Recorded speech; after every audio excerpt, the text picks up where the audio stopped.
Tem dois pensamentos que a gente tem sobre isso lá na Dália.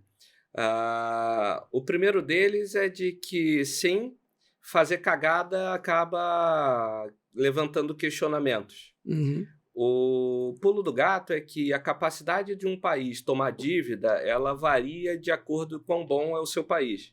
Por exemplo, a Argentina, ela tem uma capacidade de tomar dívida, que é menor do que a do Brasil, que por sua vez é menor do que a do Japão, que por sua vez é menor do que a dos Estados Unidos. Muitos argumentos da dívida e das que a gente ouve hoje para os Estados Unidos, eles também são válidos para o Japão e para a China. E parte das preocupações que as pessoas têm, elas não ocorreram no Japão, em particular, elas não ocorreram. Então, é verdade, é como se o filme fosse preocupante, é um caminho que em algum momento tem que ser corrigido, mas os Estados Unidos é tão bom, tão bom, tão bom, que talvez o momento em que você chegue no limite esteja um pouco mais longe, na nossa opinião, vendo Sim. as coisas, do que algumas pessoas acreditam. O segundo ponto de olhar é um pouco na direção do relativo, como você mencionou. Muitas vezes na vida, as tuas decisões elas não são absolutas, as tuas decisões são comparativas. E muitos dos problemas americanos, a gente vê muitas vezes eles sendo analisados pela perspectiva de os Estados Unidos sozinho e isolado no mundo. Uhum. Sem olhar para o que está acontecendo no resto do planeta. É um fenômeno que tem algumas pessoas chamam isso de caverna de Platão, em que você tem a tendência de só olhar para dentro da caverna e acredita que o mundo é só aquela sombra que você está vendo na parede, enquanto tem um monte de coisa que está acontecendo ali fora que não está refletida dentro daquela sombra. Quando você pega e olha para a Europa ela tem uma série de desafios que são tão grandes quanto, talvez, mais difíceis do que os Estados Unidos. Alguns deles são...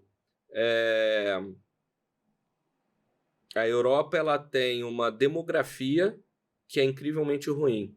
A Europa ela já começou a envelhecer ali em 2010, 2015.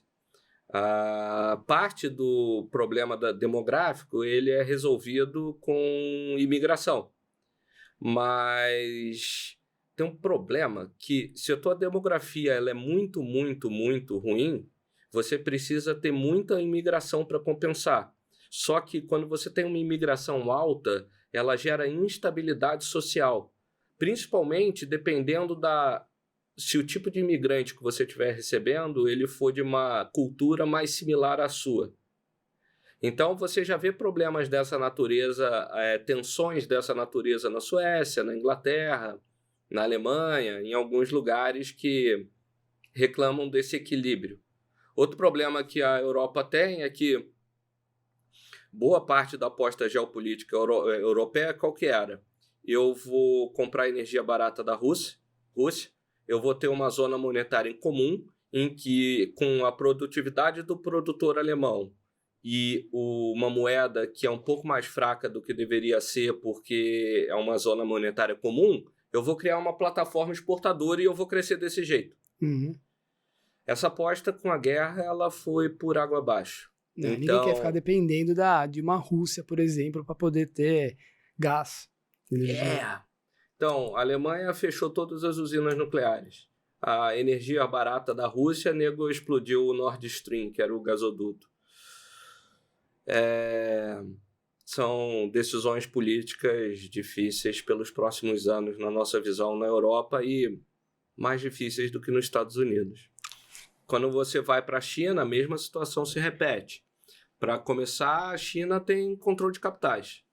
Né? Então, a moeda deles não é livre. A China tem o processo de declínio demográfico mais rápido da história da humanidade.